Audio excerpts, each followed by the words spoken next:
നമസ്കാരം. ദൈവികമായിട്ടുള്ള ചില അനുഭവങ്ങളെക്കുറിച്ച് നമ്മുടെ ദശാകാലങ്ങൾ നമുക്ക് ചില അനുഭവങ്ങൾ തരും. അങ്ങനെയുള്ള ചില അനുഭവങ്ങളെക്കുറിച്ച് ചില കാര്യങ്ങൾ ഷെയർ ചെയ്യാനാണ് ഇന്ന് ഈ വീഡിയോ എടുക്കുന്നത്. ദൈവവിശ്വാസമുള്ളവർക്ക്, ഈശ്വര ചിന്തയുള്ളവർക്കാണ് പല കാര്യങ്ങളെയും കോറിലേറ്റ് ചെയ്യാൻ കഴിയുന്നതും വിശ്വസിക്കാൻ കഴിയുന്നതും. അപ്പോൾ ഏറ്റവും എനിക്ക് ജീവിതത്തിൽ ഉണ്ടായിട്ടുള്ള മറക്കാൻ പറ്റാത്തൊരു അനുഭവമായിരുന്നു 2005 വെള്ളപ്പൊക്ക സമയത്തുണ്ടായത്. ബോംബെയിലെ വെള്ളപ്പൊക്കം ഉണ്ടായിരുന്ന ആ സമയത്ത് ശരിക്കും ഒരു ദൈവിക സാന്നിധ്യം, അതായത് ഭഗവാൻ ഏത് രൂപത്തിലും വന്ന് നമ്മളെ രക്ഷിക്കുമെന്നത്.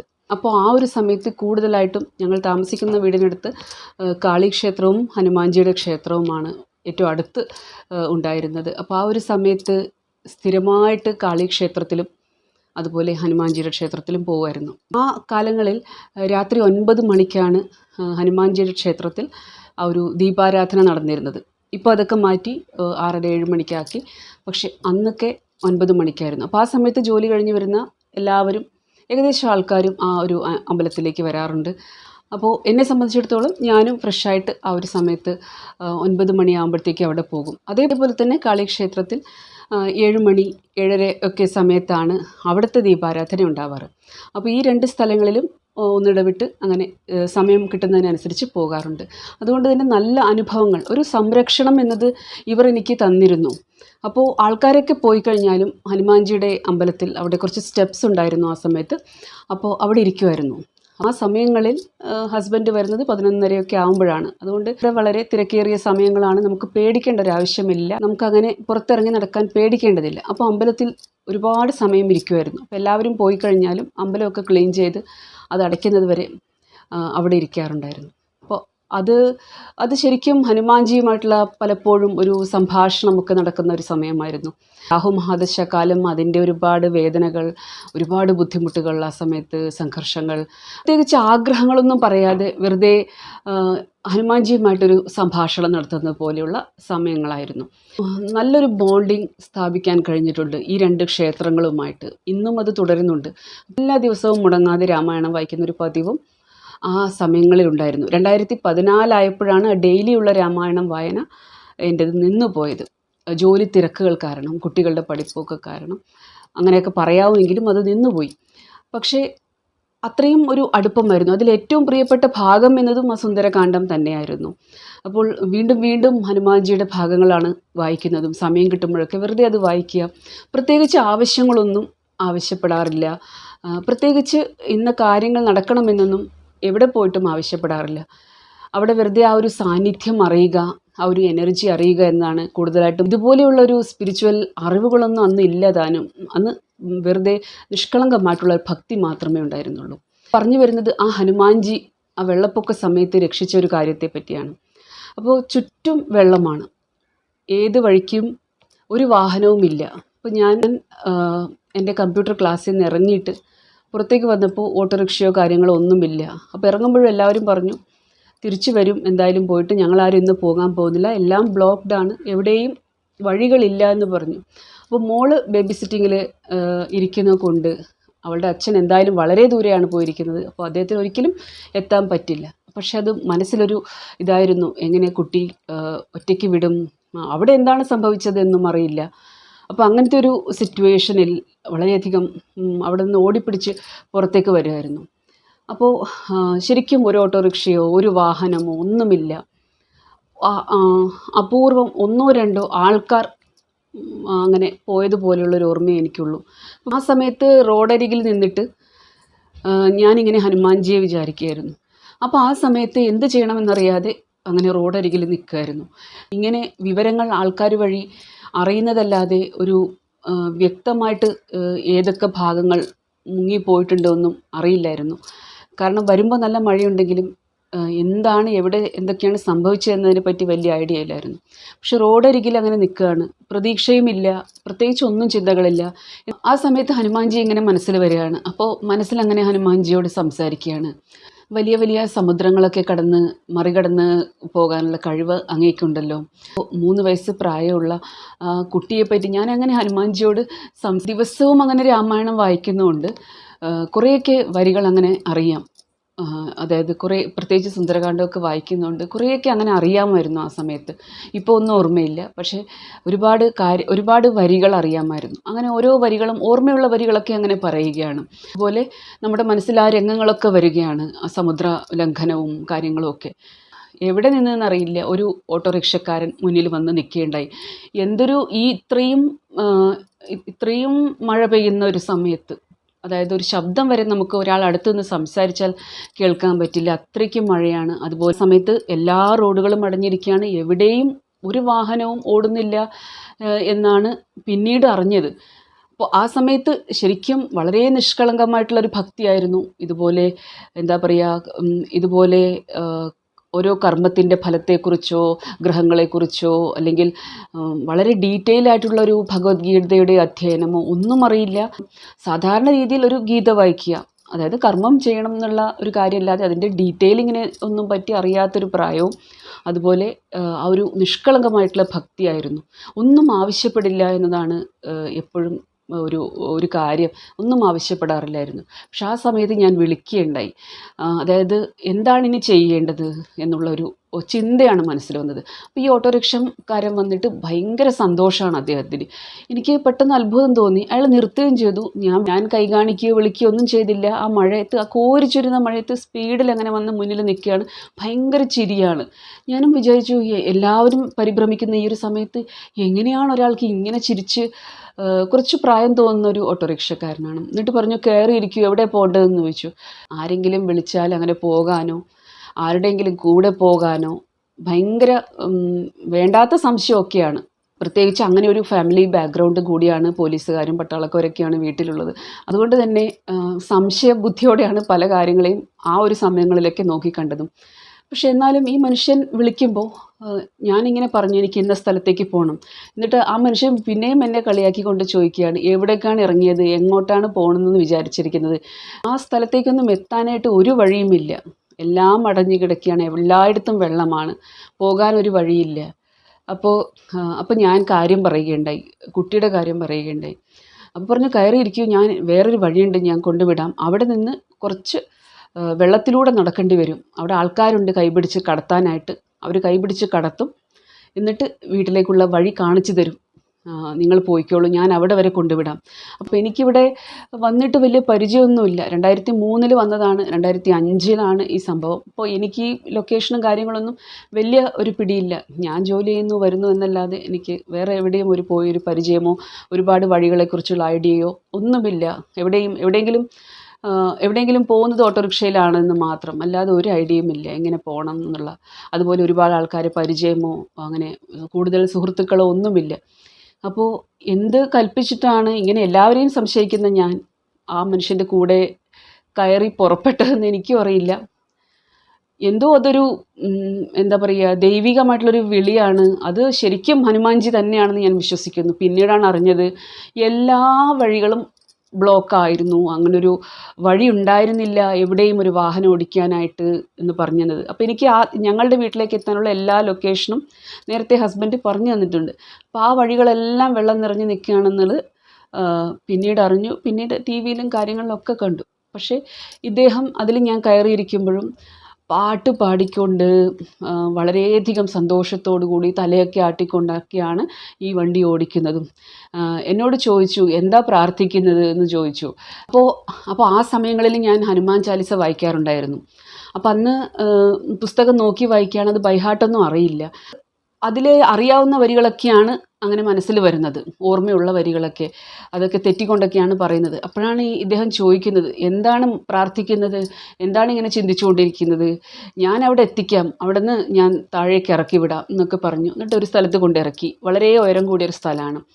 എന്നിട്ട് എന്നോട് പറഞ്ഞു, താഴേക്ക് പോയിക്കോളൂ, 2 വഴികളിലായിട്ട് അങ്ങനെ വെള്ളം ഒഴുകുകയാണ്, 2 റോഡുകളിലൂടെ. അപ്പോൾ ഞാൻ അവിടെ നിന്ന് താഴോട്ട് ഇറങ്ങി. കുറച്ച് ഇറങ്ങാനുണ്ട്, കുറച്ച് സ്റ്റെപ്പുകളൊക്കെ ഉണ്ട്. ഇറങ്ങിയപ്പോൾ ഞാൻ വലതു ഭാഗത്ത് കൂടി ഒഴുകുന്ന വെള്ളത്തിലേക്ക് ഞാൻ ഇറങ്ങുകയാണ്. അപ്പോൾ ഈ മനുഷ്യൻ ഓട്ടോറിക്ഷക്കാരാണെങ്കിൽ നമ്മൾ എവിടെ പോകുന്നു, എന്തിനു പോകുന്നു ഒന്നും അവർ, പ്രത്യേകിച്ച് ഇവിടെയുള്ള ആൾക്കാർ നോക്കാറില്ല. അവരവരുടെ പണിയെടുത്തിട്ട് പോകും. അദ്ദേഹം അത്രയും മേലെ നിന്നിട്ട്, ഞാൻ എത്രയോ താഴെയാണ് നിൽക്കുന്നത്, വിളിക്കുകയാണ്. എന്നിട്ട് പറഞ്ഞു, നിങ്ങൾക്ക് പോകാനുള്ള വഴി വലതുഭാഗത്തെ അല്ല, ഇടതുഭാഗത്തെയാണ്, അതിലൂടെ പോകൂ. ഞാനും അങ്ങനെ കണ്ണടച്ച് വിശ്വസിക്കുകയാണ്. അത് ആ നിഷ്കളങ്കമായിട്ടുള്ള ഭക്തിയുടെ ഒരു പ്രാർത്ഥനകളുടെ ഒരു ഫലം തന്നെയായിരുന്നു എന്ന് ഞാൻ എപ്പോഴും വിശ്വസിക്കുന്നു. കാരണം എനിക്ക് പോകേണ്ട വഴി ഇടതുഭാഗത്ത് കൂടിയാണ് എന്നൊക്കെ മേലെ നിന്ന് ആർക്കാണ് പറഞ്ഞു തരാൻ പറ്റുക? അത് മാത്രമല്ല, അങ്ങനൊരു വഴികളൊന്നും ആ സമയത്ത് ഉണ്ടായിരുന്നില്ല. എല്ലാവരും ഞാനീ പറഞ്ഞ സ്ഥലത്തുനിന്ന് വരെ എല്ലാവരും അവിടെ തന്നെ നിൽക്കുമായിരുന്നു. ഒരാഴ്ചയൊക്കെ കഴിഞ്ഞിട്ടാണ് എല്ലാവരും സ്വന്തം വീടുകളിലേക്ക് വന്നത്. അങ്ങനെയുള്ള അറിവുകളാണ് പിന്നീട് ലഭിച്ചത്. അപ്പോൾ ഞാൻ എത്തിയിട്ടും ഞങ്ങളുടെ ആ ഒരു ഭാഗം ഉയർന്ന സ്ഥലമായതുകൊണ്ട് ഞങ്ങളുടെ ഭാഗത്ത് വെള്ളം കയറിയിട്ടുണ്ടായിരുന്നില്ല. അപ്പോൾ ഞാൻ വന്ന് ബേബി സിറ്റിംഗ് ഒക്കെ അടുത്ത് തന്നെയാണ്. അവിടുന്ന് മോളെയും കൂട്ടി വരുമ്പോഴും അവിടുത്തെ ചേച്ചിക്കും ഒക്കെ വലിയ അത്ഭുതമായിരുന്നു. എനിക്ക് തന്നെ വിശ്വസിക്കാൻ കുറേ ദിവസങ്ങൾ എടുക്കേണ്ടി വന്നു. അപ്പോൾ ശരിക്കും ഹസ്ബൻഡ് വരാനായിട്ട് പിന്നെയും ഒരാഴ്ച കഴിഞ്ഞു. അപ്പോൾ ശരിക്കും അത് ആ കുട്ടിയുടെയും കൂടി ഒരു പുണ്യമാണ് ആ സമയത്ത് എത്തിക്കുന്നത്, നമ്മുടെ മാത്രമല്ല. പക്ഷെ അപ്പോൾ അത്രയ്ക്കും ശരിക്കും ഭക്തരെ സംരക്ഷിക്കുകയാണ്. അവർ വിളിക്കുന്നവർ ആരെയൊക്കെയാണ് അവർ വിളിക്കുന്നത്, അവരത്രയ്ക്കും നല്ല രീതിയിൽ സംരക്ഷിക്കുന്നത് തന്നെയാണ്. അപ്പം ഞാനിത് എപ്പോഴും പറയണമെന്ന് വിചാരിക്കും. പക്ഷേ വീഡിയോയിൽ എന്തായാലും ഭക്തിയെക്കുറിച്ച്, യാത്രയെക്കുറിച്ച് പറയാൻ പോവുകയാണല്ലോ എന്ന് വിചാരിക്കുമ്പോൾ എങ്ങനെ ഇത്രയും വലിയൊരു അനുഭവം പറയാതിരിക്കും? അതുപോലെ നിങ്ങൾക്കും നിങ്ങളുടെ വിശ്വാസത്തിൽ നിങ്ങൾ വിളിക്കുന്ന ദൈവങ്ങളിൽ കൂടുതൽ ഉറച്ചു വിശ്വസിക്കാമെന്നതിനുള്ള ഒരു തെളിവ് കൂടി ആകാം ഇത്. അതിനോട് കൂടി ചേർക്കാവുന്ന ഒരു അനുഭവം കൂടി ആകാം ഇത് എന്ന് വെച്ചിട്ടാണ് പറഞ്ഞത്. അപ്പോൾ അങ്ങനെ ഒരുപാട് അനുഭവങ്ങളുണ്ട്. ഇതിൽ അമ്മ ഭദ്രകാളി വന്ന് സംരക്ഷിച്ച അനുഭവങ്ങൾ കൂടുതലുണ്ട്. അതുപോലെ നമ്മൾ ആരെ വിളിച്ചാലും ഭക്തിയിൽ ഏറ്റവും അധികം ആവശ്യമായിട്ട് നമുക്ക് വേണ്ടത് നിഷ്കളങ്കത തന്നെയാണ്. നമ്മുടെ ഭക്തി എപ്പോഴും പ്യുവർ ആയിരിക്കണം. നമ്മൾ അജ്ഞാനികളാണെന്നുള്ള ഒരു ബോധം, നമ്മളെക്കാൾ ഉയർന്ന ഒരു എനർജിയെ, ഇന്ന് ഞാൻ രൂപമില്ലാത്ത അവസ്ഥയിലേക്ക്, അതായത് ഫോംലെസ് ആയിട്ടുള്ള ധ്യാനത്തിലേക്ക് എത്താൻ എനിക്ക് കഴിയുന്നുണ്ട്. അന്ന് എല്ലാം രൂപങ്ങളെ തന്നെയായിരുന്നു. ദേവിയുടെ ഒരു രൂപം, ഹനുമാൻജിയുടെ രൂപം, ഭഗവാൻ ശ്രീകൃഷ്ണൻ്റെ രൂപം, മഹാദേവൻ്റെ രൂപം, അങ്ങനെ രൂപങ്ങളിലായിരുന്നു ഇത്രയും കാലമുള്ള ആരാധനകൾ. ഇപ്പോഴാണ് അത് ഫോംലെസ്സിലേക്ക്, എനർജിയിലേക്ക് മാറിത്തുടങ്ങുന്നത്. അത് നമ്മൾ ധ്യാനം ചെയ്യുമ്പോൾ ലഭിക്കുന്ന ഒരു അനുഭവങ്ങൾ തന്നെയാണ്. എന്നാലും നമ്മൾ ഇവരുമായിട്ട് കമ്മ്യൂണിക്കേറ്റ് ചെയ്യുമ്പോൾ സാധാരണഗതിയിൽ അമ്പലത്തിലൊക്കെ പോയാൽ വളരെയധികം അവരുടെ ആകർഷണീയമായിട്ടുള്ള ആ ഒരു രൂപം നോക്കി നമ്മളങ്ങനെ മതിമറന്ന് നിൽക്കുമ്പോൾ ഒരുപാട് സംഭാഷണങ്ങൾ നടക്കും. പൊതുവെ പ്രാർത്ഥിക്കുമ്പോൾ അത് വൺ വേ ആണ്. നിങ്ങൾ ചോദിക്കുകയാണ് കാര്യങ്ങൾ, എനിക്ക് ഇന്ന പ്രശ്നമുണ്ട്, അത് പരിഹരിച്ചു തരണം, എന്നതാണ് എൻ്റെ കാര്യങ്ങൾ. അപ്പോൾ സാധാരണഗതിയിൽ അത് വൺ വേ കമ്മ്യൂണിക്കേഷൻ പോലെയാണ്. പക്ഷെ നിങ്ങൾ ധ്യാനം ചെയ്യുമ്പോൾ അത് കുറേ നാൾ കഴിയുമ്പോൾ, അതുപോലെ നിങ്ങളുടെ ഭക്തിയുടെ തീവ്രത കൂടി വരുമ്പോൾ അത് ടു വേ കമ്മ്യൂണിക്കേഷനായിട്ട് മാറും. അതായത് നിങ്ങളുടെ ഇഷ്ടദൈവവും നിങ്ങളോട് സംസാരിക്കാൻ തുടങ്ങും. അതുപോലെ ഹനുമാൻജിയുടെ പല അനുഭവങ്ങളും പിന്നീട് വന്നിട്ടുണ്ട്. അപ്പോൾ എപ്പോഴും അതൊരു രാഹുമാദിശയിൽ പ്രത്യേകിച്ചും ആ ഒരു ഹനുമാൻജിയുടെ പ്രൊട്ടക്ഷൻ, ഹനുമാൻജിയെ ആരാധിക്കുന്നതും തീർച്ചയായിട്ടും അനുഭവിച്ചറിയാൻ കഴിയുന്നതുമാണ്. അപ്പോൾ ഇപ്പോഴും ഞാൻ എല്ലാവർക്കും സജസ്റ്റ് ചെയ്യാറുണ്ട്, രാഹുവിനെ പോലെ ഉള്ള ഗ്രഹങ്ങളെ നിയന്ത്രിക്കാനായിട്ട് ഒന്നുകിൽ ദേവി ആരാധന അല്ലെങ്കിൽ ഹനുമാൻജിയുടെ ആരാധന വളരെ ഗുണം ചെയ്യുമെന്നത്.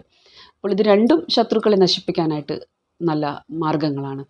പറഞ്ഞു വരുന്നത്, തിരുപ്പതിയിലേക്കുള്ള ഒരു യാത്രയെപ്പറ്റി പറയുകയാണെങ്കിൽ, എനിക്ക് അവിടെ മുടി ഓഫർ ചെയ്യണം എന്നുള്ള, അതായത് കൊടുക്കണം എന്നുള്ള പ്രാർത്ഥനയൊന്നും ഇല്ലായിരുന്നു. ഒരു കാര്യത്തിനും വേണ്ടി ഞാനൊന്നും പറഞ്ഞിട്ടില്ല. പക്ഷെ സ്വർണം കൊടുക്കാമെന്ന് ഞാൻ പറഞ്ഞിട്ടുണ്ട്. അത് മോളുടെ കല്യാണ സമയത്താണ്. പല കാരണങ്ങൾ കൊണ്ട് എനിക്കവിടെ സ്വർണം എത്തിക്കാൻ കഴിഞ്ഞില്ല. എന്നാലും കുറച്ച് പൈസ കൊടുത്തയച്ചു. ഞാനത് മറന്നിട്ടില്ല. എനിക്ക് സാഹചര്യം ഉണ്ടായില്ല പോകാനായിട്ട്. ശരിക്കും ഭഗവാൻ വിചാരിച്ചാൽ മാത്രമേ അവിടെ നമുക്ക് എത്താനും പറ്റുകയുള്ളൂ. പക്ഷെ അതൊരു വലിയൊരു സങ്കടമായിട്ട് മനസ്സിൽ കിടക്കുകയാണ്. പല കാരണങ്ങൾ കൊണ്ട് പോകാൻ പറ്റിയില്ല. കഴിഞ്ഞ ഓഗസ്റ്റ് മുതലേ നാട്ടിലേക്ക് പോക്കും വരവുമായിരുന്നു അച്ഛൻ്റെ അസുഖങ്ങൾ കാരണം. അപ്പോൾ അതുകൊണ്ടും എൻ്റെ ആരോഗ്യം ഓരോ യാത്രയും, ഓരോ തവണ നാട്ടിൽ ചെല്ലുമ്പോഴും എൻ്റെ ആരോഗ്യം വീണ്ടും ഡൗണായി വരുന്നതുകൊണ്ടും എനിക്ക് ഈ ദീർഘദൂര യാത്ര ഡോക്ടർ അനുവദിച്ചു തന്നിരുന്നില്ല. അപ്പോൾ അതുകൊണ്ടൊക്കെ പോകാൻ പറ്റിയില്ല. പിന്നെയും അങ്ങനെ സമയങ്ങൾ നീങ്ങുമ്പോൾ പലതരത്തിലാണ് ശ്വാസം മുട്ടലായാലും. അത് മനസ്സിലങ്ങനെ കിടക്കുകയാണ് പോകണം എന്നുള്ളത്. അപ്പോൾ ഏകദേശം എല്ലാവരുടെയും ലീവും കാര്യങ്ങളൊക്കെ ഒത്തു വന്നൊരു സമയമാണ് ഇപ്പോൾ പോയത്. അപ്പോൾ അതിന് ഒരാഴ്ച മുന്നേ തന്നെ അതിഭയങ്കരമായിട്ടുള്ള കാലുവേദന തുടങ്ങിയിരിക്കുന്നു. അത് അസഹനീയമായിട്ടുള്ളൊരു വേദനയായിരുന്നു. എനിക്ക് നടക്കാനൊക്കെ പതിവിലും കൂടുതൽ ബുദ്ധിമുട്ട് തോന്നിത്തുടങ്ങി. അപ്പോൾ അത് അത് ശരിക്കും അങ്ങനെ ചിന്തിപ്പിക്കുകയുണ്ടായി. കാരണം ഡോക്ടർ ഓൾറെഡി പറഞ്ഞതാണ് 6 മാസം വളരെ ക്രിട്ടിക്കൽ ആയിരിക്കുമെന്നത്. അപ്പോഴൊക്കെ ഇനി ദീർഘദൂര യാത്രയൊന്നും പോസിബിൾ അല്ലേ എന്നൊക്കെ ഇങ്ങനെ ചിന്തിക്കുകയായിരുന്നു. അപ്പോൾ ഈ കാലുവേദന ഇങ്ങനെ കൂടുമ്പോൾ എൻ്റെ ഇടത്തെ കാലിനാണ് കൂടുതൽ വേദന. ഇങ്ങനെ കൂടി വരികയാണ്. ഞാൻ ഡോക്ടറെ കണ്ടു. ഏറ്റവും അത്ഭുതപ്പെടുത്തുന്ന കാര്യം എന്നത് അദ്ദേഹം പോയിക്കോളൂ എന്ന് പറഞ്ഞു. മരുന്നുകളൊക്കെ എഴുതി തന്നു. എന്നിട്ട് പറഞ്ഞു, ഞാനും പിന്നാലെയുണ്ട്, നിങ്ങൾ പോയി കഴിഞ്ഞ് ഞാനും പോകാനിരിക്കുകയാണ്, എനിക്ക് മുടിയൊക്കെ കൊടുക്കണം എന്നൊക്കെ പറഞ്ഞു. അപ്പം ഞാൻ ഡോക്ടറോട് പറഞ്ഞു, ഞാനും കൊടുക്കട്ടെ, എനിക്ക് ഇങ്ങനെ ബ്രെയിനൊക്കെ പ്രശ്നമുള്ളതല്ലേ, എനിക്ക് കൊടുക്കാവോ എന്ന് ചോദിച്ചു. ഇപ്പോൾ ഒരാഴ്ച മുന്നേ ഞാനതിനെപ്പറ്റി ചിന്തിക്കുന്നുണ്ട്. ഒരു കുഴപ്പമില്ല, കൊടുത്തോളൂ, അത് പ്രശ്നമില്ല, ശ്രദ്ധിച്ചാൽ മതി, തല കവർ ചെയ്യണം എപ്പോഴും എന്നൊക്കെ പറഞ്ഞു. അപ്പോൾ അങ്ങനെ എല്ലാം ശരിയായി വന്നു. ഞങ്ങൾക്ക് നേരത്തെ പ്ലാൻ ചെയ്ത പല കാര്യങ്ങളും നടക്കാറില്ല. എനിക്ക് നേരത്തെ ഞങ്ങൾ ഹോട്ടൽ റൂം വരെ ബുക്ക് ചെയ്ത് വെച്ചിട്ടും ഞങ്ങൾക്ക് നേരത്തെ പ്ലാൻ ചെയ്തത് നടക്കാറില്ല, അത് എവിടേക്കാണെങ്കിലും. അപ്പോൾ എപ്പോഴും ഞങ്ങൾ ഇതുപോലെ എല്ലാവർക്കും ലീവൊക്കെ ഒത്തു വരുമ്പോഴാണ് യാത്ര ചെയ്യുന്നത്. അങ്ങനെ തത്കാലിലാണ് ടിക്കറ്റ് ബുക്ക് ചെയ്തത്. അപ്പോൾ ഈ കാലുവേദന അങ്ങനെ ഉണ്ടത്രേ. അപ്പോൾ എങ്ങനെ ക്യൂവിൽ നിൽക്കും എന്നുള്ളൊരു സംശയമൊക്കെ എല്ലാവർക്കും ഉണ്ട്, എങ്ങനെ അവിടേക്ക് പോകാൻ പറ്റും. ഞാൻ പറഞ്ഞു, തുടക്കത്തിൽ ഇങ്ങനെ ഒരുപാട് വേദന വരികയാണെങ്കിൽ ഞാൻ മാറിക്കോളാം, ക്യൂവിൽ നിന്ന് കാണണ്ട എന്ന് വിചാരിക്കാം എന്നൊക്കെ തീരുമാനമെടുത്തിട്ടാണ് പോയത്. അപ്പോൾ യാത്രാ ദിവസം ലോവർ ബർത്തിൽ കിടന്നുറങ്ങുകയാണ് ഞാൻ. അപ്പുറത്തെ ലോവർ ബർത്തിൽ ഹസ്ബൻഡ് കിടക്കുകയാണ്. രാത്രി ഏകദേശം ഒരു 12-12:15 ആകുമ്പോൾ, ആ ഒരു സമയത്താണെന്ന് തോന്നുന്നു, എൻ്റെ കാലാരോ പിടിച്ച്, ഇടത്തെ കാല് തന്നെ ആരോ പിടിച്ചമർത്തുന്നുണ്ട്. പെട്ടെന്ന് ഞാൻ ഞെട്ടി എണീറ്റ് നോക്കുമ്പോൾ ഒരാൾ കാൽമുട്ടിൽ കുത്തിയിരിക്കുകയാണ്.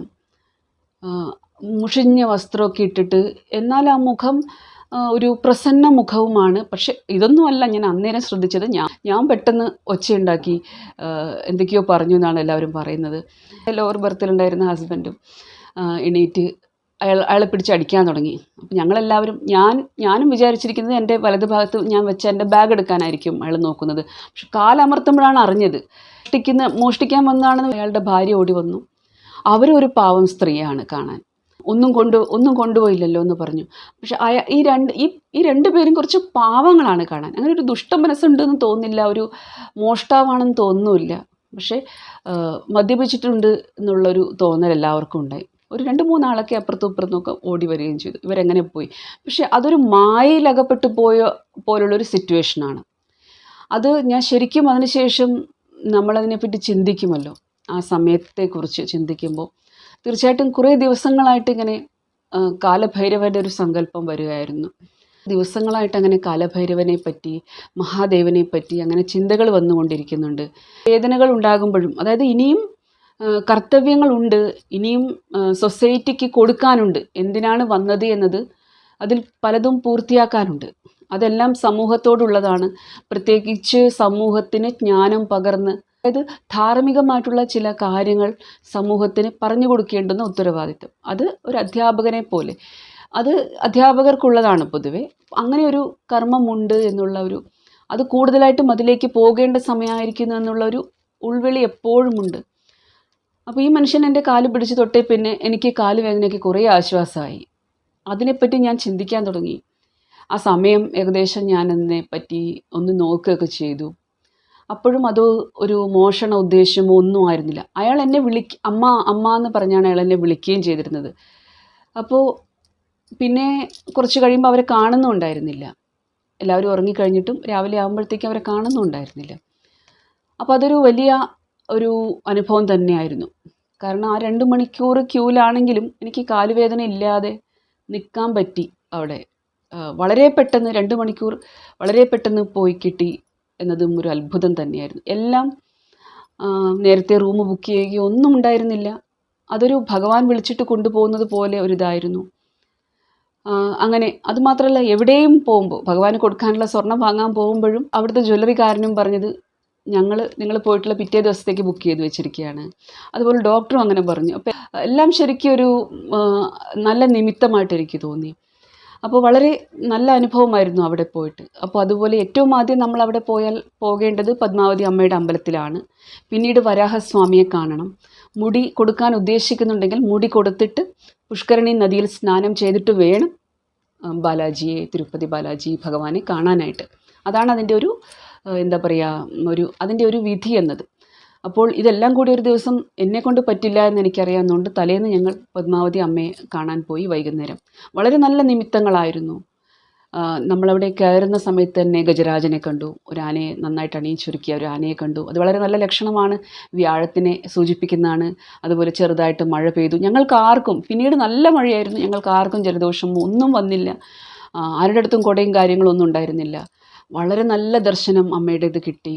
അതുപോലെ ആ സമയങ്ങളിൽ അവിടെ അമ്മയുടെ അടുത്ത് എത്തുമ്പോഴത്തേക്കും അമ്മ അങ്ങനെ മനസ്സിലേക്ക് ചിന്തകൾ, അതായത് ശരിക്കും ഇപ്പോൾ ഈ ഒരു പ്രായത്തിൽ, ഈ ഒരു ദശാകാലത്ത് ഈ ഒരു വൺ വേ കമ്മ്യൂണിക്കേഷൻ അല്ല ഇപ്പോൾ. അവരും നമ്മളോട് സംസാരിക്കാറുണ്ട്. പ്രത്യേകിച്ച് ജാതകം നോക്കുമ്പോഴാണെങ്കിലും നമ്മുടെ അടുത്തേക്ക് ആരെങ്കിലും വരുമ്പോൾ നേരത്തെ പറഞ്ഞു തരാറുണ്ട്, ഇന്ന കാരണങ്ങളാൽ ഇന്നാൾ വരും, അല്ലെങ്കിൽ വേറെ എവിടെയെങ്കിലും പോയി നമ്മൾ എന്തെങ്കിലും കൊടുക്കേണ്ടതുണ്ടെങ്കിൽ അപ്പോഴും നമുക്ക് പറഞ്ഞു തരാറുണ്ട്. പ്രത്യേകിച്ച് ഭഗവതി തീർച്ചയായിട്ടും പറയാറുണ്ട്. ചിലപ്പോൾ കുറച്ചധികം പൈസയൊക്കെ നമ്മുടെ കയ്യിൽ വരും, എന്നിട്ട് പറയും ഇന്ന ക്ഷേത്രത്തിൽ പോയിട്ട് ഇന്ന കാര്യത്തിനായിട്ട് അവർ പൈസ ചോദിക്കും, ഈ പൈസ അവിടെ കൊടുക്കണമെന്ന് പറയും. അപ്പോൾ ഇങ്ങനെയുള്ള അനുഭവങ്ങൾ ദൈവങ്ങളുമായിട്ട് ആ 2 വേ കമ്മ്യൂണിക്കേഷൻ ഉണ്ട്, അത് ആരായാലും. അപ്പോൾ ഇവിടെ അമ്മ അങ്ങനെ പറയുകയാണ്, വന്ന കാര്യം പൂർത്തിയായിട്ടില്ല. അതായത് ഞാൻ ചിന്തിക്കുന്നത് എൻ്റെ ആരോഗ്യത്തെ പറ്റിയാണ്, എന്താ നടക്കാൻ പറ്റാതാവുമോ, എങ്ങനെയൊക്കെയുള്ള ഓരോ ചിന്തകളാണ് വരുന്നത്. ചിന്തിക്കുന്ന സമയങ്ങളിൽ ഇവർ അമ്മ പത്മാവതി അമ്മ അങ്ങനെ മനസ്സിലേക്ക് വന്ന് പറയുകയാണ് ഇന്ന കാര്യങ്ങൾ ചെയ്യണമെന്നത്. അത് ഞാൻ ശരിക്കും ഇപ്പോൾ ഇവിടെ എല്ലാം തുറന്നു പറയാൻ ഉദ്ദേശിക്കുന്നില്ല, കാരണം അത് നടപ്പിൽ വരുത്തേണ്ട കാര്യങ്ങളാണ്. ഞാൻ ചില കോഴ്സുകളൊക്കെ പഠിക്കുന്നുണ്ട്, അതായത് അത് 1-2 കോഴ്സുകൾ ഇപ്പോൾ ചെയ്തുകൊണ്ടിരിക്കുന്നുണ്ട്. അതിലൊന്ന് ശ്രീവിദ്യ തന്നെയാണ്. അപ്പോൾ ഈ ശ്രീവിദ്യ കോഴ്സ് ഞാൻ പഠിക്കുന്നത് ആന്ധ്രാപ്രദേശിൽ നിന്ന് തന്നെയാണ്. അപ്പോൾ ആന്ധ്രാപ്രദേശിലെ ദേവിപുരം എന്ന ഒരു സ്ഥലത്തെ ഞങ്ങളുടെ ഗുരുജി ശ്രീ അമൃതാനന്ദനാഥ സരസ്വതി, അദ്ദേഹം ഇപ്പോഴില്ല, അദ്ദേഹത്തിൻ്റെ മക്കളാണ് പഠിപ്പിക്കുന്നത്. അതുപോലെ അദ്ദേഹത്തിൻ്റെ ഗുരു അമ്മ, അദ്ദേഹത്തിൻ്റെ ഭാര്യ ഗുരു അമ്മ ഒക്കെയാണ് നമുക്ക് ആ ഒരു ഇനീഷ്യേഷനും ദീക്ഷയൊക്കെ തരുന്നത്. അത് എനിക്ക് ഭഗവതി കൊണ്ട് തന്നതാണ്. ഞാൻ എപ്പോഴും പറയും, ഈ പൂജാവിധികൾ അറിയണമെന്നുണ്ട്, എങ്ങനെയാണ് ആ വിധി പൂർവ്വം പൂജിക്കുന്നതെന്നത്. അപ്പോൾ അതിൻ്റെ വിധികളൊക്കെ അതുകൊണ്ട് പഠിച്ച് അത് ഭഗവതിയെ എങ്ങനെ പൂജിക്കണം, അത് തർപ്പണമായാലും യന്ത്രപൂജയായാലും എല്ലാം നമുക്ക് വീട്ടിലിരുന്ന് ചെയ്യാം. പ്രത്യേകിച്ച് ഈ വിദ്യ നവരാത്രി, ഫെബ്രുവരിയിലെ നവരാത്രി, അതായത് ഒരു വർഷത്തിൽ 4 നവരാത്രികളുണ്ട്. അതിൽ ഫെബ്രുവരിയിലുണ്ടായിരുന്ന നവരാത്രി സമയത്താണ് ഞാൻ അമ്മയോടൊന്ന് ചോദിച്ചത്, ഭഗവതിയോട് എനിക്ക് വിധിവത് അടുത്ത നവരാത്രിക്കെങ്കിലും, അതായത് ഇപ്പോൾ ജൂലൈയിൽ വരികയാണ് അടുത്ത നവരാത്രി, അപ്പോൾ അടുത്ത നവരാത്രിക്ക് അമ്മയെ പൂജിക്കാനായിട്ട് എനിക്ക് വിധികൾ എങ്ങനെയാണ് അറിയുന്നത്, ഒരു ഗുരുവിൻ്റെ കീഴിൽ വിധി പഠിക്കണമെന്ന് അമ്മയോട് പറഞ്ഞപ്പോൾ ആ നവരാത്രി വ്രതം കഴിഞ്ഞതും 2-3 ദിവസത്തിനുള്ളിൽ ഇവരുടെ വെബ്സൈറ്റ് മുന്നിൽ വന്നതും പെട്ടെന്നായിരുന്നു. ഒരു ഗുരുപുഷ്യ യോഗമുള്ളൊരു ദിവസം ഞാൻ ചേരുകയുണ്ടായി, അങ്ങനെ പഠിക്കുകയായിരുന്നു. അപ്പോൾ തുടങ്ങിയിട്ടേ ഉള്ളൂ എന്ന് പറഞ്ഞാൽ ഈ ശരീരം ഇപ്പോൾ തുടങ്ങിയിട്ടേ ഉള്ളൂ. ഈ ആത്മാവിന് ഇത് വളരെ നേരത്തെ പരിചയമുള്ള കാര്യവും ഈ വിദ്യകൾ നേരത്തെയുള്ള ജന്മങ്ങളിൽ ചെയ്തതും അവസാനം എത്തുമ്പോൾ പരാജയപ്പെട്ടിട്ടുമുണ്ട്. അതുകൊണ്ട് നമ്മുടെ ഉള്ളിലെല്ലാം ഉണ്ട്, പക്ഷേ ഇപ്പോൾ നമുക്കതൊന്ന് ബ്രഷപ്പ് ചെയ്തെടുക്കാൻ ഗുരുവിൻ്റെ സഹായം വേണം. അപ്പോൾ അത് വളരെ നല്ല രീതിയിൽ ലഭിക്കുന്നുണ്ട്. എന്നെ സംബന്ധിച്ചിടത്തോളം അതത്ര വിഷമമാകുന്നില്ല. അതുകൊണ്ട് അപ്പോൾ ഇത് പഠിച്ചു വരുമ്പോൾ അവരോടും ഞാൻ ചോദിക്കുകയുണ്ടായി, എനിക്കിങ്ങനെ മുടി കൊടുക്കണം എന്നുണ്ട്. അപ്പോൾ അവരും സമ്മതിച്ചു കഴിഞ്ഞു. പൊതുവേ നമ്മൾ ഇത്തരം സാധനയൊക്കെ ചെയ്യുമ്പോൾ ഒന്നുകൂടി തല കവർ ചെയ്യുകയാണ് വേണ്ടത്, മുടി നീട്ടി വളർത്തുകയാണ് വേണ്ടത്. ഇപ്പോൾ സന്യാസിമാരെയൊക്കെ കണ്ടില്ല, അവർ ഒരുപാട് തപസ്സും കാര്യങ്ങളും, പ്രത്യേകിച്ച് സാധന ചെയ്യുന്നവർ, ഒരുപാട് സ്പിരിച്വൽ പ്രാക്ടീസസ് ചെയ്യുന്നവർ മുടി കവർ ചെയ്ത് വയ്ക്കുന്നത് നല്ലതാണ്. സാധാരണക്കാർക്കല്ല, ഒരുപാട് ധ്യാനം, ഒരുപാട് സാധനകൾ ചെയ്യുന്നവർക്ക് നല്ല ശീലമാണ്. പത്മാവതി അമ്മ എന്താണോ അവിടെ നിന്ന് പറഞ്ഞത് ആ കാര്യങ്ങൾ ഞാൻ ഓൾറെഡി ചെയ്യുകയും, പിന്നെ ധ്യാനത്തിലൂടെ ഭഗവതി തന്നെ സ്വയം, അതായത് ഗുരുവിൻ്റെ ഒരു ആവശ്യം, നമുക്ക് എന്തെങ്കിലും സാധന തുടങ്ങണമെങ്കിൽ മാത്രമാണ് ആ ഒരു ഗുരുവിൻ്റെ ഏറ്റവും വലിയ ആവശ്യമുള്ളത്. അത് തുടങ്ങി കിട്ടിക്കഴിഞ്ഞാൽ ഭഗവതിയുമായിട്ട് അല്ലെങ്കിൽ ഏത് ദൈവവുമായിട്ടാണ് നിങ്ങളുടെ ഒരു കണക്ഷൻ എന്നത്, ആ ദൈവവുമായിട്ടുള്ള കണക്ഷൻ നിങ്ങൾ എസ്റ്റാബ്ലിഷ് ചെയ്ത് കഴിഞ്ഞാൽ പിന്നീട് ആ ഇഷ്ടദൈവം നിങ്ങളെ നയിച്ചോളും. അപ്പോൾ ഇവിടെ ഗണപതി ഭഗവാനെ ആണെങ്കിൽ ഗണപതി ഭഗവാൻ നയിച്ചോളും, ഭഗവതിയാണെങ്കിൽ ഭഗവതി നയിച്ചോളും. പക്ഷേ ഏത് സാധനയിലും നമ്മൾ ഗണപതി ഭഗവാനെ ആദ്യം പൂജിക്കുന്നതാണ്. അതുകൊണ്ട് ഇവിടെ ഞാൻ ഇഷ്ടംപോലെ ഗണപതിയുടെ ആരാധനകൾ ചെയ്തിട്ടുണ്ട്, വളരെയധികം, ഒരുപാട് ഗണപതിയുടെ തർപ്പണമായാലും യന്ത്രപൂജയായാലും. അപ്പോൾ ഞങ്ങളുടെ സിലബസിൽ ഉള്ളതുമാണ്. അതല്ലാതെയും എപ്പോഴും ഈ ഗണപതി ഭഗവാനെ പ്രാർത്ഥിക്കും. അതുകൊണ്ട് ഒരു അനുഗ്രഹം പോലെ തിരുപ്പതിയിൽ പോയപ്പോൾ ഒരുപാട് കുഞ്ഞു കുഞ്ഞ് എലികൾ, കുഞ്ഞ് വളരെ ചെറുത്, ഒരു പേടിയുമില്ലാതെ അടുത്തേക്ക് വരികയാണ്. ഞങ്ങളൊരു മരത്തിൻ്റെ ചോട്ടിലിരിക്കുമ്പോൾ അവിടേക്ക് വരികയാണ്, ഒരു പേടിയുമില്ലാതെ. എന്നിട്ട് ഞാനതിനോട് മലയാളത്തിൽ പറയുകയാണ്, ഇവിടെ നിൽക്കൂ, ഞാൻ എന്തെങ്കിലും കഴിക്കാൻ മേടിച്ചു കൊണ്ടുവരട്ടെ എന്ന്. ഏറ്റവും അടുത്ത് കണ്ടത് ചക്കയൊക്കെ പൊളിച്ച് വൃത്തിയാക്കി വെച്ച് കഴിക്കാൻ പാകത്തിൽ വെച്ച് വിൽക്കുന്ന ഒരു സ്ത്രീയെ കണ്ടു. അവരുടെ അടുത്തുനിന്ന് ഞാൻ ചക്ക വാങ്ങി ഈ എലിക്കുഞ്ഞുങ്ങളുടെ മുന്നിലിട്ട് കൊടുക്കുകയുണ്ടായി. അപ്പോൾ അവരത് എടുത്തിട്ട് അവരുടെ മാളത്തിലേക്ക് പോവുകയാണ്, മരത്തിനടുത്തുള്ള മാളത്തിലേക്ക് പോവുകയാണ്. അപ്പോൾ എന്നെ സംബന്ധിച്ചിടത്തോളം ഇത് വലിയ അത്ഭുതമാണ്. കാരണം ജ്യോതിഷത്തിൽ നമ്മൾ എലിയെ കേതു ആയിട്ടാണ് റെപ്രസെൻറ്റേറ്റ് ചെയ്യുന്നത്. കേതു ഏറ്റവും അധികം സ്പിരിച്വാലിറ്റിയുടെ ഒരു എക്സ്ട്രീം ആയിട്ടുള്ള ഒരു കാര്യത്തെ സൂചിപ്പിക്കുന്നതാണ്. വ്യാഴം വിസ്ഡം ആണെങ്കിൽ കേതുവാണ് ആ മുക്തിയിലേക്ക്, ലിബറേഷനിലേക്കുള്ള ഒരു വഴി നമുക്ക് കാണിച്ച് തരുന്നത്, എല്ലാം ഉപേക്ഷിക്കുന്നത്. അപ്പോൾ ആ വഴി അത് ശരിക്കും നമ്മുടെ അടുത്തുനിന്ന് അവർ വന്ന്, അതായത് നമ്മൾ പറയുകയാണ് നിൽക്കൂ ഞാൻ വാങ്ങിക്കൊണ്ടുവരാമെന്നൊക്കെ പറയുമ്പോൾ അവിടെ നിൽക്കണമെങ്കിൽ ശരിക്കും അത് എന്നെ സംബന്ധിച്ചിടത്തോളം ഞാൻ അത്രയും ഗണപതിയുടെ ആരാധന ഇപ്പോൾ ഈ ഒരു 2-3 മാസം കുറേ കൂടുതലായിട്ട് ചെയ്തു. അപ്പോൾ അത് ഭഗവാന്റെ ഒരു അനുഗ്രഹമായിട്ട് ഞാൻ കാണുന്നു. ഇത്തരം കാര്യങ്ങൾ കോറിലേറ്റ് ചെയ്ത് മനസ്സിലാക്കണമെങ്കിൽ നിങ്ങൾക്ക് അതുപോലെയുള്ള ഭക്തി വേണം. അല്ലെങ്കിൽ എല്ലാം വെറുതെയുള്ള ജീവികൾ, നിങ്ങൾ വലിയ ശ്രേഷ്ഠനായിട്ടുള്ള മനുഷ്യനും എലികളൊക്കെ വെറും എലികളുമായിട്ടേ തോന്നുള്ളൂ. അപ്പോൾ ജ്യോതിഷത്തിൽ ഇത് കേതുവിൻ്റെ ഒരു സങ്കല്പമാണ്. അപ്പോൾ കാരണം എന്ന് വെച്ചാൽ ഇപ്പോൾ വ്യാഴവും കേതുവും ത്രികോണങ്ങളിലാണ് ഇരിക്കുന്നത്. വ്യാഴം ഇടവത്തിലും കേതു കന്നിയിലുമാണ് ഇരിക്കുന്നത്. അപ്പോൾ ത്രികോണ സംബന്ധവുമുണ്ട്. അപ്പോൾ അത് വെച്ച് നോക്കുമ്പോഴും അത് ലിബറേഷനിലേക്കുള്ള ഒരു എന്താ പറയുക, ഒരു മാർഗം തുറന്നു വരികയാണ്. കാരണം ഈ വിദ്യ പഠിക്കുമ്പോഴും എൻ്റെ ലക്ഷ്യം എന്നത് ഇനി ജനന മരണ ചക്രത്തിലേക്ക് വരണ്ട എന്നുള്ള ഒരു തീരുമാനത്തിലാണ് ഞാനിത് ചെയ്യുന്നതും. അപ്പോൾ വേറെ ആഗ്രഹങ്ങളില്ല അവിടെ. അതുകൊണ്ടും ഇതൊരു നല്ല നിമിത്തമായിട്ട് കാണുന്നു. മറ്റൊന്ന്, വീണ്ടും ഭഗവതി അങ്ങനെ ഓരോ സമയത്തും മനസ്സിൽ വന്ന് എന്നെ ആരാധിക്കുന്നു. ഈ അടുത്തായിട്ട് ഈ വിദ്യകളൊക്കെ പഠിക്കാൻ തുടങ്ങുമ്പോൾ ഈ അടുത്തായിട്ട് ഈ ഒരു 6-7 മാസമായിട്ട് തീർച്ചയായിട്ടും ഭഗവാൻ ശിവൻ്റെ മന്ത്രങ്ങൾ ചൊല്ലുന്നത് കുറഞ്ഞിട്ടുണ്ട്. അപ്പോൾ എപ്പോഴും ഭഗവതി പറയും, അതായത് ഭൈരവനെ കാണിച്ചു തരികയാണ് പല ഇതായിട്ട്. അതുമാത്രമല്ല ഒരുപാട് വിഷൻ തരികയാണ്, ഒരുപാട് കാഴ്ചകൾ സ്വപ്നത്തിലും പല തരത്തിലും നമ്മൾ ധ്യാനിക്കുമ്പോഴും ഒക്കെ, യാത്രയിലാണെങ്കിലും ക്യൂവിലാണെങ്കിലും എപ്പോഴും നമുക്ക് ആ ഒരു ധ്യാനത്തിൽ, നമുക്ക് ആ ഒരു ചിന്തകളെ ഫോക്കസ് ചെയ്തിട്ട് നമുക്ക് കുറച്ച് സമയത്തേക്കെങ്കിലും ധ്യാനത്തിലേക്ക് പോകാൻ പറ്റും, എത്ര തിരക്കിലാണെങ്കിലും. അപ്പോഴൊക്കെ പലതരം മൂർത്തികളും വിഗ്രഹങ്ങളും കാണിക്കുന്നുണ്ട്. ഇത് എപ്പോഴുമുള്ള അനുഭവങ്ങളാണ്. ഇത് ആ ഒരു ദിവസം ഉണ്ടായതല്ല, എപ്പോഴും ഉണ്ട് ഈ അനുഭവങ്ങൾ. പക്ഷേ തിരുപ്പതിയിൽ വച്ചിട്ട് ആ അനുഭവങ്ങൾ എന്നത് പലപ്പോഴും ഞാൻ കണ്ടിട്ടും കേട്ടിട്ട് പോലും ഇല്ലാത്ത മൂർത്തികളാണ്. പ്രത്യേകിച്ച് തമിഴ്നാട്ടിലെ അമ്പലങ്ങളിലേക്കുള്ള മൂർത്തികളാണ് കാണിക്കുന്നത്. എനിക്ക് കുറേ അതിൻ്റെ ഒരു ഐഡിയ വെച്ചിട്ട് ഞാൻ സെർച്ചൊക്കെ ചെയ്ത് നോക്കിയിട്ടും കുറേയൊന്നും എനിക്ക് കാണാൻ പറ്റിയില്ല. കുട്ടികളോട് ആർട്ടിഫിഷ്യൽ ഇൻ്റലിജൻസിൻ്റെ AI ആപ്പ് ഉപയോഗിച്ചിട്ട് നോക്കാൻ പറഞ്ഞു, രൂപമൊക്കെ വർണ്ണിച്ച് കൊടുത്തിട്ട് അവർക്ക് കണ്ടുപിടിക്കാൻ പറ്റിയില്ല. പക്ഷെ അവസാനം ഒരു ദേവിയുടേത് കിട്ടിയത് ജംബുകാരണ്യേശ്വര എന്ന ഒരു ദേവനും അതുപോലെ ആനന്ദവല്ലി എന്ന് പേരുള്ളൊരു ദേവിയുമുള്ള തമിഴ്നാട്ടിലൊരു ക്ഷേത്രമാണ്. പ്രൊനൗൺസ് ചെയ്യുന്നത് ശരിയാണോന്ന് അറിയില്ല, കൂന്തലൂർ എന്നോ മറ്റാണ്, ഇനി തെറ്റാണെങ്കിൽ ക്ഷമിക്കണം. അപ്പോൾ അങ്ങനെയുള്ള കുറേ സ്ഥലങ്ങൾ, കുറേ കാര്യങ്ങൾ അങ്ങനെ കണ്ടു. അതിൽ ഏറ്റവും ഓർമ്മയുള്ളതാണ് ഞാൻ പറഞ്ഞത്.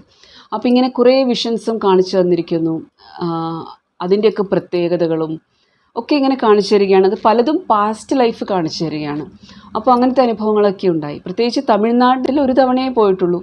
തമിഴ്നാട്ടിൽ മധുര മീനാക്ഷിയും അതുപോലെ അഷ്ടലക്ഷ്മി അമ്പലം പോലെയുള്ള കുറച്ച് അമ്പലങ്ങളിലേ പോയിട്ടുള്ളൂ. ഇങ്ങനെയുള്ള വളരെയധികം ശക്തിയുള്ള ചില ദേവി രൂപങ്ങൾ കാണിക്കുകയുണ്ടായി. അത് പലതും തമിഴ്നാട്ടിലായിരുന്നു. അപ്പോൾ എനിക്കത് ഓർമ്മയിൽ നിൽക്കുന്നില്ല. അങ്ങനെ വിഷൻ വരുമ്പോൾ എനിക്ക് അങ്ങനെ പെട്ടെന്ന് ഓർമ്മയിൽ നിൽക്കുന്നില്ല. പക്ഷെ അതിൽ സെർച്ച് ചെയ്യാൻ പറ്റിയ ഒന്ന് ഇതായിരുന്നു. അത് എല്ലാ രൂപ സാദൃശ്യവും ഒത്തു വന്നത്. അപ്പോൾ അങ്ങനെയുള്ള കുറേ കാര്യങ്ങളും ഭഗവാൻ തന്നെ കാണിച്ചു തരുന്നതാണ് അദ്ദേഹത്തിൻ്റെ അടുത്ത് പോയപ്പോൾ. അതുപോലെ അവിടുത്തെ ഹനുമാൻജിയുടെ എക്സ്പീരിയൻസും വളരെ നല്ലത് തന്നെയായിരുന്നു. പിന്നീട് ഞങ്ങൾ അവിടെ നിന്ന് പുറത്തേക്ക് ഇറങ്ങിയപ്പോൾ ഒരു ഭിക്ഷക്കാരൻ വന്നതും വളരെയധികം എന്താ പറയുക, ചൈതന്യമുള്ള മുഖമുള്ള ഒരു ഭിക്ഷക്കാരൻ. ഒറ്റ നോട്ടത്തിൽ എനിക്കത് ശരിക്കും ഭൈരവനായിട്ട് തന്നെയാണ് തോന്നുന്നത്. കാരണം പലപ്പോഴായിട്ട് അമ്മ പറയുകയാണ് ഭൈരവനെ ആരാധിക്കുന്നില്ല എന്നത് എപ്പോഴും പറയുന്നുണ്ട്. അപ്പോൾ ഞാൻ ക്ലൂലെസ് ആയിട്ടിരിക്കുകയാണ്. ഞാൻ വീണ്ടും പുതിയ ക്ലൂസ് ലഭിക്കും എന്നുള്ള രീതിയിലിരിക്കുകയാണ്. അപ്പോൾ പല കാര്യങ്ങളും ഇങ്ങനെ പറയാൻ പാടില്ല, എന്നാലും പറയാൻ പറ്റുന്ന കാര്യങ്ങൾ. കാരണം ആർക്കെങ്കിലുമൊക്കെ ഇങ്ങനെയുള്ള അനുഭവങ്ങൾ ഉണ്ടെങ്കിൽ മുന്നോട്ട് പോകാം. അതുപോലെ ഇങ്ങനെയുള്ള അനുഭവങ്ങൾ ആർക്കെങ്കിലുമൊക്കെ ഭക്തിയിലേക്ക് വരാൻ പ്രചോദനമാകുമെങ്കിൽ അതും നല്ലതിനാണെന്ന് വിചാരിച്ചിട്ടാണ് പറയുന്നത്. അപ്പോൾ ആ ഭിക്ഷക്കാരൻ വന്ന് മുന്നിൽ നിൽക്കുമ്പോൾ എനിക്ക് ആഹാരം കഴിക്കാൻ പൈസ വേണമെന്ന് പറഞ്ഞു. അപ്പോൾ മുടിയൊക്കെ പാറി പറന്ന് നടക്കുന്ന ഒരാളാണ്. അപ്പോൾ ആഹാരം കഴിക്കാൻ പൈസ ചോദിക്കുകയാണ്. ഞാൻ കൊടുക്കാൻ പോകണം, കള്ളു കുടിക്കാതിരുന്നാൽ മതിയായിരുന്നു. അപ്പോൾ ഉടനെ എന്നോട് പറയാണ്, മലയാളിയാണല്ലേ? ഞാനും മലയാളിയാണ്, ഞാനും ഇതുപോലെയൊക്കെ മുട്ടയൊക്കെ അടിച്ചിട്ടുണ്ട്, എന്നെ വിശ്വസിക്കും, ഞാൻ കള്ളു കുടിക്കാറില്ല, ഞാൻ അന്ന് തൊട്ട് ഇന്ന് വരെ ഞാൻ കള്ളു കുടിക്കാറില്ല. അതുപോലെ നിങ്ങൾ മനസ്സിൽ വിചാരിക്കുന്ന കാര്യങ്ങളുണ്ടല്ലോ, അതൊക്കെ നടക്കാൻ പോവുകയാണ് എന്നൊക്കെ പറഞ്ഞു. മാത്രമല്ല ഭയങ്കര ചൈതന്യമാണ്. അപ്പം ഞങ്ങൾ രണ്ടുപേരും അദ്ദേഹം അടുത്ത് വന്ന് നിൽക്കുമ്പോൾ, മാത്രമല്ല ഞാൻ പൈസ കൊടുക്കുമ്പോൾ ഉള്ള ആ ടച്ച് എനിക്ക് ഫീലായിരിക്കുന്നു. വളരെയധികം വൈബ്രേഷനാണ് ആ ടച്ചിലുണ്ടായിരുന്നത്. അത് കാലഭൈരവൻ തന്നെയാണെന്ന് ഞാൻ ഉറപ്പിക്കുകയാണ്. അതൊരു വലിയൊരു, ഞങ്ങൾ രണ്ടുപേരും ഷോക്ക് അടിച്ചതുപോലെ ഇങ്ങനെ നിൽക്കുകയാണ്. ആ ഒരു പ്രസൻസ് ദൂരെ പോകുന്നത് നോക്കിയിട്ട്, പക്ഷെ ഞങ്ങൾ കണ്ടില്ല. പിന്നെ നിങ്ങൾ രണ്ടുപേരും നോക്കി, നമ്മുടെ കണ്ണിൻ്റെ മുന്നിൽ നിന്ന് എങ്ങനെ മാഞ്ഞു എന്നതും ഞങ്ങൾ കണ്ടില്ല. പക്ഷെ ആ സമയത്ത് ഞാൻ പ്രത്യേകിച്ചൊന്നും വിചാരിക്കുന്നൊന്നും ഉണ്ടായിരുന്നില്ല, അങ്ങനെ നടക്കട്ടെ എന്ന് വിചാരിക്കാൻ. ഞാൻ കാലഭൈരവനാണ്, അങ്ങ് കാലഭൈരവനാണ് എന്ന് തന്നെയാണ് മനസ്സിൽ വിചാരിക്കുന്നത്. പ്രത്യേകിച്ച് നമ്മൾ ഒരുപാട് സ്പിരിച്വലി ഇവോൾവ് ആകുമ്പോൾ, നമ്മൾ മുന്നോട്ട് പോകുമ്പോൾ, ആൾക്കാരുമായിട്ട് അധികം ഇടപെടാതിരിക്കുമ്പോൾ, നമ്മുടെ എനർജി, നമ്മുടെ ഓറ നമ്മൾ സംരക്ഷിച്ച് വച്ചിരിക്കുമ്പോൾ, അതായത് ഓൺലൈൻ ആയാലും ഓഫ്ലൈൻ ആയാലും എത്രമാത്രം ആൾക്കാരുടെ അടുത്ത് നിന്ന് അകന്ന് നിൽക്കുന്നുവോ അത്രയും ആ സമയങ്ങളിലെല്ലാം നമ്മൾ ഭഗവത് ചിന്തകളിൽ, ഇഷ്ടദൈവത്തിൻ്റെ ചിന്തകളിൽ മുഴുകിയിരിക്കുന്നുവോ, നമ്മുടെ ലക്ഷ്യം എന്നത് മോക്ഷം എന്നത് മാത്രമാണെങ്കിൽ തീർച്ചയായിട്ടും പല രൂപത്തിൽ വന്ന് നമ്മുടെ കർത്തവ്യങ്ങൾ നിർവഹിക്കാൻ ഇവർ നമ്മളെ സഹായിക്കുന്നതാണ്. കാരണം ഓരോ വ്യക്തിക്കും ഓരോ കർത്തവ്യങ്ങളുണ്ട്. ചിലർക്കത് കുടുംബത്തോടായിരിക്കാം, ചിലർക്ക് സമൂഹത്തോടാണ്. അപ്പോൾ എനിക്ക് സമൂഹത്തോട് കുറച്ചുകൂടി കർത്തവ്യങ്ങളുണ്ട് ചെയ്യാൻ. കുറച്ച് ആൾക്കാരെങ്കിലും, അതായത് വരാൻ പോകുന്ന സമയങ്ങൾ, അമ്മ പറയുന്നതും അതായിരുന്നു, പത്മാവതി അമ്മ, വരാൻ പോകുന്ന സമയങ്ങൾ എന്നത് അധർമ്മം കൂടുതലായിട്ട് വരികയാണ്. അതുകൊണ്ട് വരുന്ന സമയങ്ങളിൽ എങ്ങനെ, ശരിക്കും അതിൽ പറഞ്ഞ ഒരു വാക്കെന്നത് വിഷ്ണുവിൻ്റെ ബലം വർദ്ധിപ്പിക്കണമെന്നാണ്, ഭഗവാന്റെ ബലം വർദ്ധിപ്പിക്കണമെന്നാണ്. എനിക്കത് അത്ഭുതമുണ്ടായി. അങ്ങനെയുള്ള കുറേ വാക്കുകളിൽ അതായിരുന്നു ഒന്ന്. അപ്പോൾ അതിനെ ഓരോരുത്തരെയും നിയോഗിച്ചിട്ടുണ്ട്. ഇന്ന് കാണുന്ന സനാതനധർമ്മത്തിൽ ഇന്ന് കാണുന്ന സന്യാസിമാർ എന്ത് ആരോപണങ്ങളും മറ്റുള്ളവർ ഉന്നയിച്ചോട്ടെ, അവർ പറയുന്ന ആ പാഠങ്ങൾ അത് സ്വീകരിക്കുകയാണെങ്കിൽ തീർച്ചയായിട്ടും നമുക്കൊരു പ്രതീക്ഷയുണ്ടാകും വരുന്ന തലമുറയ്ക്ക്. അപ്പോൾ അതിന് വേണ്ടുന്ന കുറച്ച് കാര്യങ്ങൾ നമ്മൾ വീടുകളിലൊക്കെ ഭയം കൂടാതെ ചെയ്യേണ്ടതുണ്ട്. പലർക്കും ഭയമാണ്, ദൈവം കോപിക്കുമോ, നമ്മൾ കുളിക്കാതെ നാമം ജപിച്ചാൽ ദൈവം കോപിക്കുമോ, അല്ലെങ്കിൽ വീട്ടിലെ പൂജാമുറിയിൽ കടന്നാൽ, അല്ലെങ്കിൽ അവിടുത്തെ ഫോട്ടോ ഒന്ന് തുടച്ച് വൃത്തിയാക്കിയാൽ നമ്മൾ എന്താ പറയുക, പുറത്തുനിന്ന് വന്നതാണ്, അശുദ്ധിയാണ്. അപ്പോൾ ഇത് അവർ നമ്മളും രണ്ടല്ല ഒന്നാണെന്നുള്ളൊരു ബോധം വരുന്ന ഒരു സ്റ്റേജുണ്ട്. അത് കുറേ കഴിഞ്ഞിട്ടാണ്, അപ്പോഴാണ് നമുക്കിതൊന്നും പ്രശ്നമല്ലാതാവുന്നത്. അതായത് ആദ്യം ഞാൻ പറഞ്ഞില്ലേ, നമ്മൾ മൂർത്തിയെ, ഒരു രൂപത്തെ സങ്കല്പിച്ചിട്ട് നമ്മൾ പ്രാർത്ഥിക്കുകയാണ്. പിന്നീട് നമ്മൾ ആ ഫോംലെസ്സിലേക്ക്, രൂപമില്ലാത്തതിലേക്ക്, കാരണം ഞാനും നീയും വ്യത്യാസമില്ല എന്നുള്ള ഒരു ഇതിലേക്ക് വരുമ്പോൾ അവിടെ ആ ഒരു അഹംഭാവവും ഉണ്ടാകില്ല. ആ ഒരു രീതിയിലേക്ക് എത്തുമ്പോൾ തീർച്ചയായിട്ടും നമുക്ക് വളരെയധികം നല്ല ഗൈഡൻസ് ലഭിക്കുന്നതാണ്, നമ്മുടെ ഉയർച്ച ഉണ്ടാകുന്നതാണ്. പിന്നെ നമ്മുടെ ഉയർച്ച എന്നത് നമ്മുടെ സറൗണ്ടിങ്സിലുള്ള ആൾക്കാരുടെ ഉയർച്ചയ്ക്കും കാരണമാകും. അതാണ് അതിൻ്റെ പ്രത്യേകത എന്നത്. ഒരു കുടുംബത്തിലെ ഒരു വ്യക്തി ഭക്തി മാർഗത്തിലേക്ക്, അല്ലെങ്കിൽ റിച്വൽസ് ചെയ്യുന്നുണ്ടെങ്കിൽ, അതായത് പൂജാവിധികൾ ചെയ്യുന്നുണ്ടെങ്കിൽ, തീർച്ചയായിട്ടും അത് അദ്ദേഹത്തിന് മാത്രമല്ല മുഴുവൻ കുടുംബത്തിനും ചുറ്റുവട്ടത്തുള്ളവർക്കും ഒക്കെ അതിൻ്റെ ഒരു പുണ്യം ലഭിക്കുന്നതാണ്. ആ മനസ്സ് നമുക്ക് വേണം. അതുകൊണ്ടാണ് പറയുന്നത് സനാതനധർമ്മത്തിൽ ലോകാ സമസ്ത സുഖിനോ ഭവന്തു എന്നത്. ആ ഒരു വാക്യം വന്നത് തന്നെ അങ്ങനെയാണ്. നമ്മൾ ഒരാൾ മാത്രം സുഖിച്ചിട്ട് എങ്ങനെയാണ് കഴിയുക, എല്ലാവർക്കും സുഖം വേണമല്ലോ, ആ ഒരു രീതിയിലാണ്. അല്ലാതെ നമ്മുടെ അസുഖം മാറണമേ, അല്ലെങ്കിൽ എനിക്ക് ജോലി കിട്ടണമേ എന്നുള്ള ഒരു രീതിയിൽ നിന്ന് മാറിയിട്ട് എന്തായാലും ഒരു ദിവസം പോകേണ്ടതാണ്.